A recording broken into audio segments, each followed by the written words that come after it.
नमस्कार, आपका स्वागत है हमारे न्यूज चैनल्स में। और आज हम मौजूद हैं दिल्ली में राष्ट्रपति भवन के पास। जैसे कि आप मेरे पीछे देख पा रहे हैं, राष्ट्रपति भवन का बोर्ड लगा हुआ है और हमारे साथ जो शख्स मौजूद है उनको किसी परिचय की मोहताज जरूरत नहीं है। नाम है कैलाश पुजारी, बागोत गांव से रहने वाले हैं।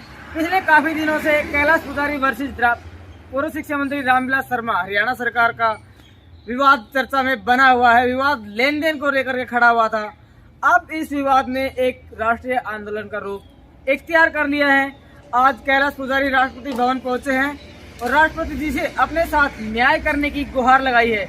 जैसे कि आप मेरे पीछे देख पा रहे हैं, इस वक्त हम दिल्ली में राष्ट्रपति भवन के गेट नंबर 38 के पास मौजूद हैं और पुजारी जी और उनका परिवार जो राष्ट्रपति जी के पास अपनी याचिका लेकर पहुंचे थे, आइए उनसे बातचीत करेंगे और जानेंगे कि किस तरह से क्या सारा घटनाक्रम रहा और क्या आश्वासन दिया गया है। नमस्कार जी। नमस्कार जी, आपके चैनल को और पूरे देशवासियों को मेरा नमन जी। आज मेरी 7 दिन की पैदल यात्रा राष्ट्रपति भवन गेट नंबर 38 पे पहुंची और मैंने अपनी अपील राष्ट्रपति भवन में करने आया था न्याय के लिए। वो मेरी सुनवाई हो गई। मेरे को राष्ट्रपति भवन में एंट्री करके जो मैंने ये लिखित में दिया था, इस पे रिसीव करके ये कॉपी मेरे को दे दी है। और 2 दिन बाद ये राष्ट्रपति भवन के नंबर हैं, इन नंबरों पे संपर्क करके जिस अधिकारी के जांच चलेगी उसके मुझे नंबर मिल जाएंगे। आपको दिखाना चाहेंगे सबसे बड़ी खबर, कैलाश पुजारी वर्सेस पंडित रामविलास शर्मा विवाद में आ चुकी है। जैसे कि आप मेरे पीछे देख पा रहे हैं, ये वो एप्लीकेशन है जो पुजारी जी के द्वारा पूर्व शिक्षा मंत्री के खिलाफ राष्ट्रपति जी को दी गई थी। और यहाँ कॉर्नर पे जैसे कि आप पीछे देख सकते हैं कि ये जो एप्लीकेशन है रिसीव हो चुकी है। और जो प्रेसिडेंट सेक्रेटरी है उन्होंने 24 नवंबर 2021 को, अभी का जो वक्त है, हाल ही में इस एप्लीकेशन को एक्सेप्ट किया है। और अब और भी बातचीत करेंगे और जानेंगे किस तरह से क्या सफर रहा, किन किन कठिनाइयों का सामना करना पड़ा। हाँ जी, काफी दूर से चल के आप पैदल यहाँ पे पहुंचे तो काफी समस्याएं भी आई होंगी।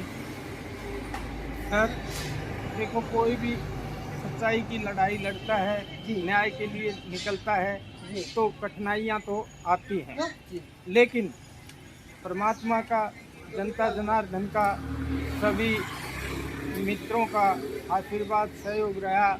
और आप लोगों ने भी हर समय पर मुझे पहुंच करके मेरी जो भी बातें थी वो आप लोगों ने कवर की।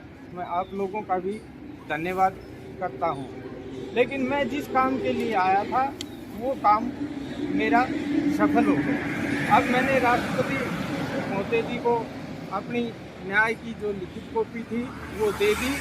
अब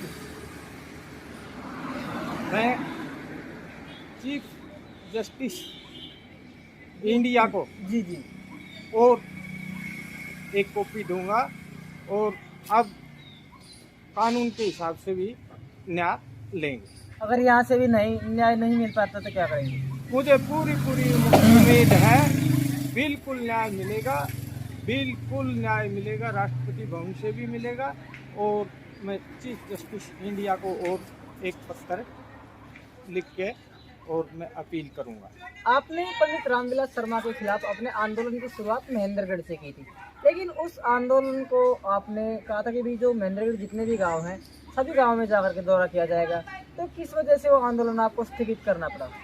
देखो जी, मैं गांव-गांव जा रहा था जी और मेरा महापंचायत गांव-गांव में निमंत्रण दे के भिक्षुक के फरियादी के भेष में मैं निमंत्रण देने जा रहा था।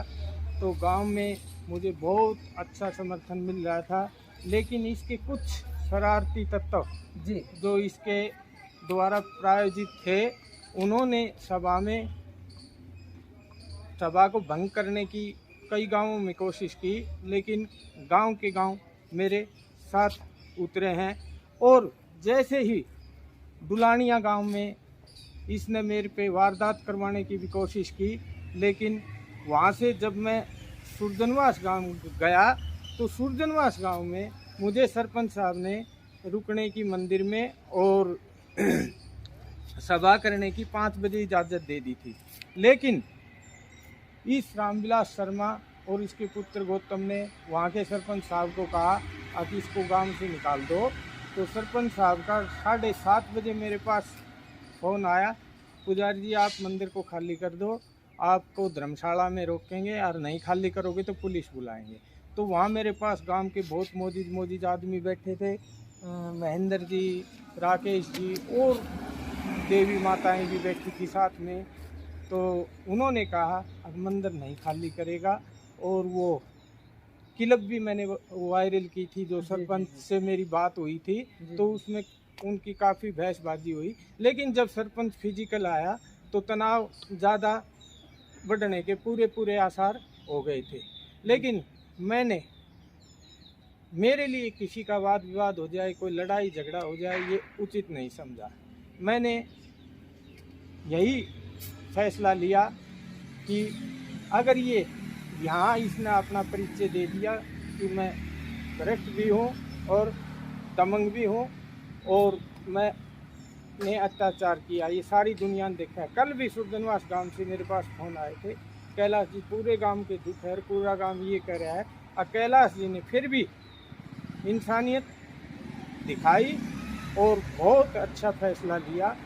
तो मैंने यही उचित समझा कि अब मुझे देश की सबसे बड़े न्याय के मंदिर में, राष्ट्रपति भवन में न्याय के लिए जाना चाहिए। और मैं, मेरी पत्नी नीलम शर्मा, मेरा बेटा मोहित शर्मा, हम पैदल यात्रा करके राष्ट्रपति भवन में पहुँचे। राष्ट्रपति भवन में हमारी बहुत अच्छे से बहुत अच्छे से सुनवाई हुई, हमें रिसीव लेटर भी दे दिया है। और 2 दिन में हमें जिस अधिकारी के ये इंक्वायरी चलेगी उसके फ़ोन नंबर मिल जाएंगे। और मुझे पूरा विश्वास है मुझे न्याय मिलेगा और मैं चीफ जस्टिस साहब पे एक एप्लीकेशन और दूँगा।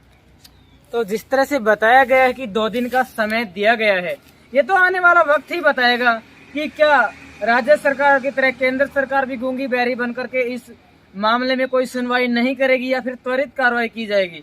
इस मामले से जुड़े जो भी अपडेट्स होंगे हम आप तक पहुंचाते रहेंगे। आप देखते रहिए हमारा न्यूज़ चैनल। जय हिंद, जय भारत।